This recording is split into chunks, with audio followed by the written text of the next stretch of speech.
Alright guys, TacticalRab back again today. Hope y'all are doing well and enjoying your day so far, and welcome back to Rostermania. We are just around the corner of finding out what some of these teams are going to be, but for now, still rumours coming out left, right and centre, and they will potentially leaking the Huke is off Los Angeles Thieves for next year. Very much intrigued to get your thoughts in the comment section below. Like if you guys enjoyed the video, subscribe if you are new as always, I would greatly appreciate it. If you're new to the channel, thank you very much indeed for doing that. First of all, this from Douglas said to Martin, the green heart comes out, is it confirmed? Doug's going to be joining OpTic. Who really knows what's going on with the OpTic guys though, because right now the rumour has it, of course, Scump, Dashy, Shotzzy, ILLey over at OpTic Dallas or something like that. We're not really sure what the name is going to be. We're not 100% sure what the logo is going to be or anything like that. But every single day it seems more and more likely this will be the case. Right now I'm like 95% confident that is what's going to happen. Remarkable stuff. We'll see how this transpires for sure in the coming days, because September the 5th, that is the date where teams can start to confirm rosters. I'm pretty sure we're going to get some actual like 4-man proper roster rumours for a lot of these teams within the next 24 hours or so.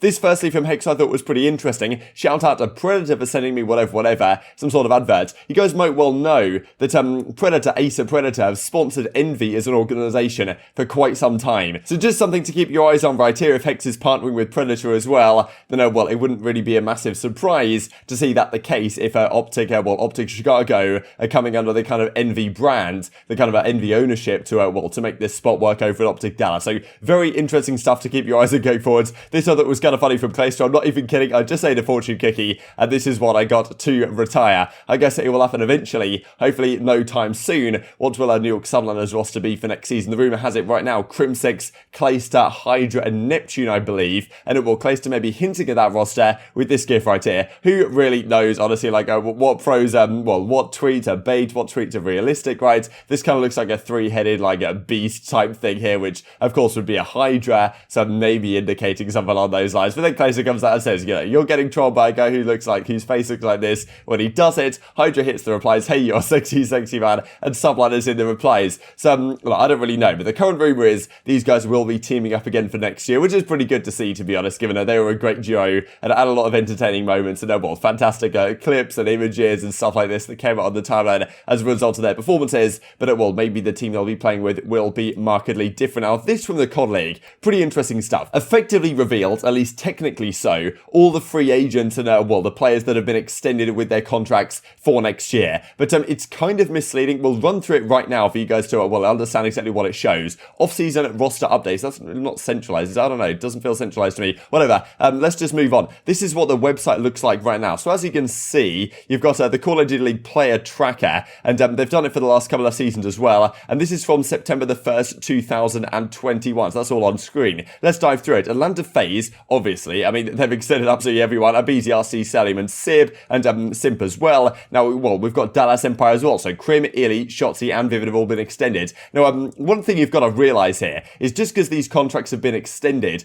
doesn't necessarily mean that those players won't be sold on elsewhere, because it's very possible the player gets extended and then their contract gets sold on somewhere else. And so you can see right here with the Florida Mutineers, Havoc, Neptune, Awakening, and Sky's all been extended, but the rumour has it right now the Neptune is not going to be on their starting team. And this also can get misleading from another sense as well. So Huke's been extended, but as I say, it's possible that they extend him, and as we'll look at here in a couple of minutes time, then they sell that extended contract onto another organisation, and that's kind of how it goes. You can see at London they've only extended Afro, so he's only going to be there, they're one player that's with them next year. So you can see like players who aren't on here have I guess their contracts haven't been extended. Now, for example, a guy like Kenny or like Drazah, we don't see them being extended. Maybe that's because they're re-signing a new deal. Like that's the other part of this, that you might not see players on here because maybe they technically became free agents and then they decided to re-sign a new deal with the same organisation. That is not captured on here just as of yet. We see a Minnesota Rokkr, they re-sign their entire team as well. The New York Subliners do exactly the same thing, although it does seem pretty clear right now they will not be sticking into next year. And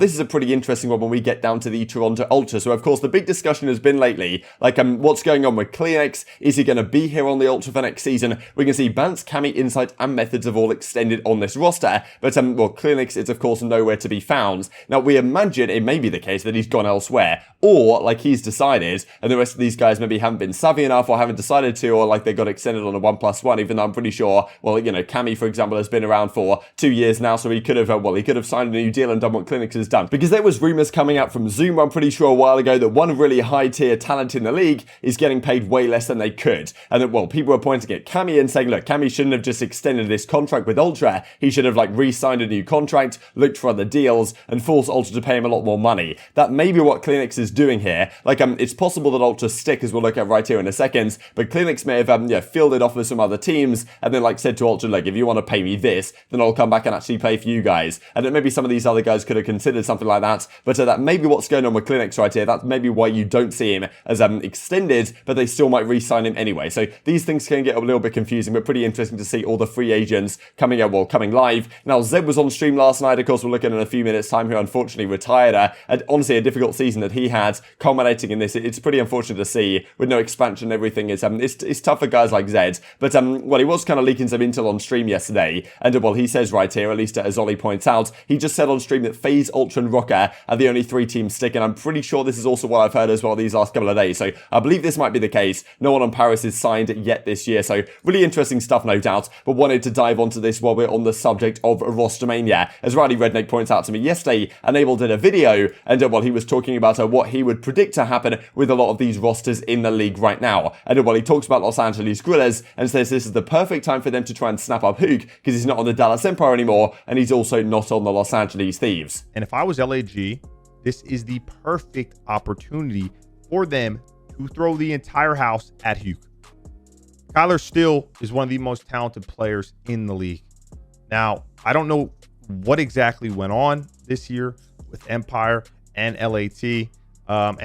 This is not the video for me to talk about it, but I do know this. Kyler did this once already. Empire gave him the keys to build whatever team he wanted to.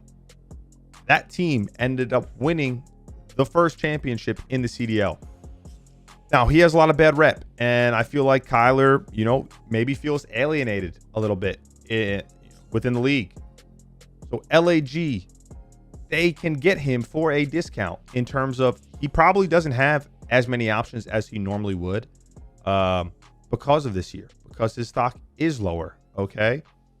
Throw the bag at him and say, Kyler or Huke, we want you to be comfortable, okay? You basically have full control. Build a team that you want to build.